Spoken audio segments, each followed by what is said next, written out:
কসবার guest হাউসে দেহ উদ্ধার। গেস্ট হাউসে এক ব্যক্তির রহস্য মৃত্যু। গেস্ট হাউসে ব্যক্তির দেহ উদ্ধার।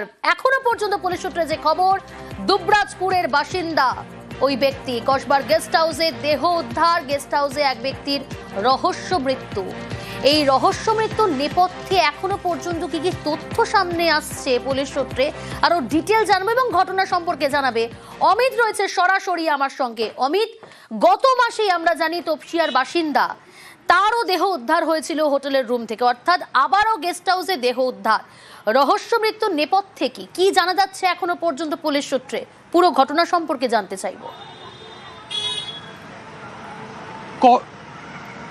কসবা থানা এলাকার যে গেস্ট হাউস, সেই গেস্ট হাউস সামনে এই মুহূর্তে দাঁড়িয়ে রয়েছে।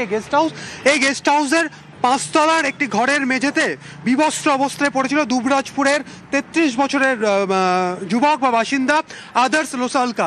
সে চার্টার্ড অ্যাকাউন্টেন্ট বলে এখনো পর্যন্ত পরিচয় জানা যাচ্ছে। পুলিশ সূত্র থেকে দাবি করা হচ্ছে মেঝেতে বিবস্ত্র অবস্থায় পড়েছিলেন এবং শরীরে একাধিক আঘাতের চিহ্ন রয়েছে। নাক থেকে রক্তক্ষরণের চিহ্নও কিন্তু পাওয়া গিয়েছে।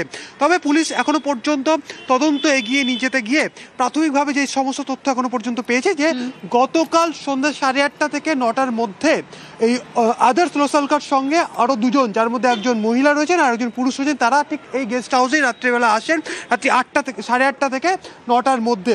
এবং প্রায় মধ্যরাত বলা যেতে পারে বা লেট নাইট বলা হচ্ছে পুলিশের তরফে, রাত্রি 2:30 নাগাদ ওই তাদের আদার্সের সঙ্গে যারা এসেছিলেন, একজন মহিলা আর একজন পুরুষ, এই ব্যক্তি, তারা হোটেল থেকে চেক আউট করে যায়। আজকে দুপুরে হোটেলের তরফে যখন রুম সাফাইয়ের জন্য তারা গিয়েছিলেন, রুমের মধ্যে মেঝেতে পড়ে থাকতে পাওয়া যায় আদার্সকে। তবে প্রাথমিকভাবে শরীরে আঘাতের চিহ্ন থেকে পুলিশ মনে করছে এটা খুনের ঘটনা। কলকাতা পুলিশের লালবাজারের গোয়েন্দা বিভাগের যারা হোমিসাইড শাখা রয়েছে, যারা মূলত খুনের ঘটনা তদন্ত করে থাকে, সেই সমস্ত অফিসার, হোমিসাইডের অফিসার, কলকাতা পুলিশের অন্যান্য আধিকারিক, জয়েন্ট সিপি ক্রাইম এবং কসবা থানা পুলিশ তারা ঘটনাস্থলে এসেছিলেন। তারা ইতিমধ্যে দেহ উদ্ধার করার পর সেটি কিছুক্ষণ আগেই ময়নাতদন্তের জন্য পাঠানো হয়েছে, কারণ শরীরে এখনো পর্যন্ত প্রাথমিকভাবে যে ধরনের আঘাতের চিহ্ন রয়েছে, সেই আঘাত দেখে মনে করা হচ্ছে এটি খুনের ঘটনা ঘটে থাকতে পারে। তবে ইন্টারনাল এবং এক্সটার্নাল কোন ইনজুরি মার্ক রয়েছে, কোথায় কোথায় আঘাত রয়েছে, কোথায় গুরুতর আঘাত রয়েছে, বা স্ট্র্যাঙ্গুলেশন করা হয়েছে কিনা, কারণ ঘরের মেঝেতে বিবস্ত্র অবস্থায় পাওয়া গিয়েছে, নাকে রক্তক্ষরণের দাগ রয়েছিল, সমস্তটাই কিন্তু তদন্তের পর্যায়ে রয়েছে। তবে এই হোটেলে একই সঙ্গে অমিত, এটা একটু জানার চেষ্টা করব, বুঝতে চাইবো যে সম্প্রতি বেশ কয়েকটি ঘটনা আমরা দেখেছি এবং ভেরি রিসেন্ট তপসিয়ার বাসিন্দার দেহ উদ্ধার হয়েছে। সেক্ষেত্রে বিভিন্ন হোটেলে কিন্তু নজরদারি বাড়াতে নির্দেশ দেওয়া হয়েছে, তার জন্য নির্দেশিকাও জারি করা হয়েছে প্রশাসনের তরফ থেকে।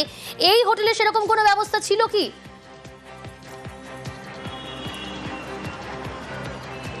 দেখো, এই হোটেলের যে সমস্ত ক্লোজ সার্কিট ক্যামেরা রয়েছে, অর্থাৎ একদম হোটেলে ঢোকার মুখে আমি যদি দেখাতে বলি, এখানে একটি ক্লোজ সার্কিট ক্যামেরা রয়েছে। একই সঙ্গে আরেকটি সাইডের যে গেট রয়েছে, সেই গেটেও আরও একটি ক্লোজ সার্কিট ক্যামেরা রয়েছে এবং হোটেলের ভেতরেও ক্লোজ সার্কিট ক্যামেরা রয়েছে। অন্যদিকে পুলিশ সূত্র থেকে যেটা দাবি করা হচ্ছে, যে 3 জন, অর্থাৎ আদার্সের সঙ্গে আর যে 2 জন সঙ্গী তারা এসেছিলেন এই হোটেলে, তারা প্রত্যেকেই তাদের পরিচয়পত্র দিয়েছিল। সেক্ষেত্রে সেই সমস্ত পরিচয়পত্র সূত্র ধরে এবং ক্লোজ সার্কিট ক্যামেরা ফুটেজ ধরে বাকি সেই 2 জন সঙ্গীর কিন্তু খোঁজ করা শুরু করেছে ইতিমধ্যে। পুলিশ সূত্র থেকে জানা যাচ্ছে যে আদার্সের বাড়ি দুবরাজপুর হলেও বাকি যে 2 জন তারা গতকাল এই হোটেলে এসেছিলেন, এক পরিচয়পত্র দেখে তারা যেটা জানতে পারছেন তারা কলকাতারই বাসিন্দা।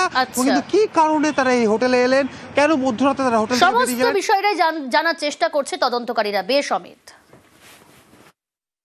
আমাদের হোটেল কনসুলেট ইনাদের পক্ষ থেকে থানাতে ইনফরমেশন দেওয়া হয়েছিল কি একটা বডি পড়ে আছে।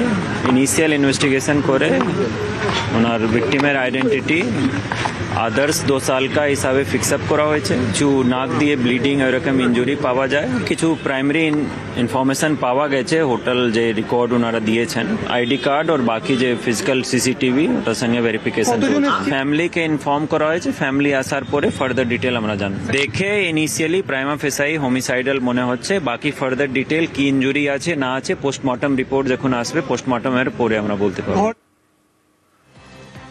কসবার নিহত দুবরাজপুরের বাসিন্দা আদার্স লোসালকা, কলকাতায় বহুজাতিক সংস্থায় কর্মরত। আমার সঙ্গে টেলিফোন লাইনে রয়েছে অপর প্রতিনিধি সুপ্রতিম।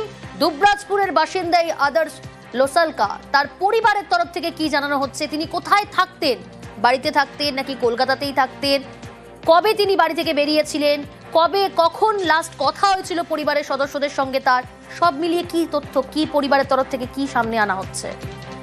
দেখো, তার পরিবারের প্রথমত বলে রাখি যে এই ঘটনায় কিন্তু তার পরিবারের একটা শোকের ছায়া নেমে আসছে এবং যেটা জানা গিয়েছে সে কিন্তু আদর্শ লেসলকার গত 4 থেকে 5 বছর আগে কিন্তু কলকাতায় থাকতো এবং কলকাতায় একটি ফ্ল্যাটে তিনি থাকতেন। কোন জায়গায় থাকতো সেটা তার বাড়ির লোক অবশ্য বলতে পারেনি, তবে 2 দিন আগে তার সঙ্গে কথা হয়েছিল যখন তিনি আলিপুরে যাচ্ছিলেন বাইকে চেপে। তবে এটুকু তার পরিবারের লোকজন বলতে পেরেছে যে সল্টলেকের একটি বহুজাতিক সংস্থায় তিনি টাটার অ্যাকাউন্ট ছিলেন এবং সেখানেই তিনি কাজ করতেন। তবে আজকে তার সঙ্গে কসবা থানার পুলিশ তাদেরকে জানায় যে তার ছেলের মৃতদেহ উদ্ধার হয়েছে গেস্ট হাউস থেকে, এটুকুই তারা জানেন এবং তার দেহ আনার জন্য কিন্তু ইতিমধ্যেই বাড়ির লোকরা রওনা হয়েছেন। তবে কিভাবে কি হয়েছে কোথায় সত্যি নিয়ে কিন্তু বাড়ির লোক এখন অব্দি রহস্যের মধ্যে রয়েছে। তবে তারা কিন্তু পুলিশের সঙ্গে যোগাযোগ রেখেছেন। তবে এই যে ঘটনা, আদর্শ লেসলকার কিন্তু দুর্গাপুরে প্রায় কমই আসতো, 5 বছর ধরে কলকাতায় থাকতো। তবে সমস্ত ঘটনা কিন্তু তারা নজরে রেখেছেন এবং তারা কিন্তু পুলিশের সঙ্গে যোগাযোগ রেখেছেন এবং তারাই কিন্তু একটা শোকের ছায়া নেমে এসেছে।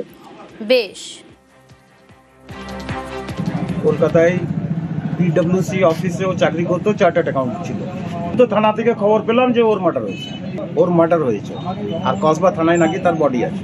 কালকে রাত্রে ও বলেছিল যে আমি ওই নিউ আলিপুর সাইডে যাচ্ছি, বাইকে করে বেরিয়েছিল, ঠিক আছে। তারপর থেকে ওর সঙ্গে আর কোনো যোগাযোগ নেই। থাকতো বাঙুড়ি বিনুতে, 3টে বন্ধু মিলে থাকতো ওরা একটা ফ্ল্যাট। এসএসসির চাকরি পেতে ভুল তথ্য দিয়েছেন প্রায় 300 আবেদনকারী।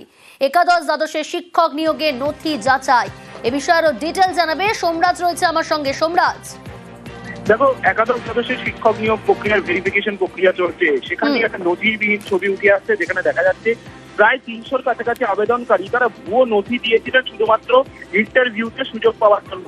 এক্ষেত্রে দেখা যাচ্ছে অধিকাংশ পরীক্ষার্থী তারা শিক্ষকতার অভিজ্ঞতা বেশি করে লিখেছেন, আবার অনেক ক্ষেত্রে দেখা যাচ্ছে একাডেমিক কোয়ালিফিকেশন বাড়িয়ে লেখা হয়েছে। তার দরুন তারা ইন্টারভিউয়ের তালিকায় ওপরের দিকে চলে গেছেন, কারণ তারা বেশি করে লিখেছেন।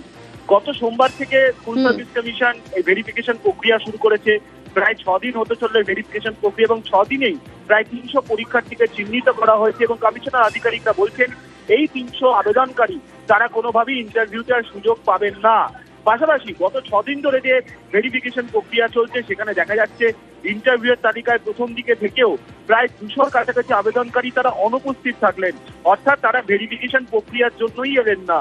ফলত প্রথম 6 দিনেই যে ছবি উঠে আসছে একাদশ দ্বাদশের শিক্ষক নিয়োগ প্রক্রিয়ায়, তা নিয়ে কিছুটা হলেও অস্বস্তিতে এসএসসি। কারণ একদিকে যখন 300 পরীক্ষার্থীকে তারা ধরেছেন ভেরিফিকেশনের সময় ভুল তথ্য দেওয়ার জন্য, অন্যদিকে দেখা যাচ্ছে প্রায় 200 পরীক্ষার্থী অনুপস্থিতি থাকতেন, তারা ভেরিফিকেশন প্রক্রিয়া এলেন না। এসএসসি আগেই জানিয়ে দিয়েছে ভেরিফিকেশন প্রক্রিয়ায় না এলে কোনোভাবে নিয়োগের সুযোগ পাওয়া যাবে না। ফলত প্রায় 500 পরীক্ষার্থীর কাছাকাছি কার্যত আবেদনকারী, তাদের মধ্যে কেউ এলেন না ভেরিফিকেশন প্রক্রিয়া অংশ নিতে, আবার ভেরিফিকেশন প্রক্রিয়া অংশ নিতে এলেও দেখা গেল যে তারা ভুয়ো তথ্য দিয়েছেন। বেশ।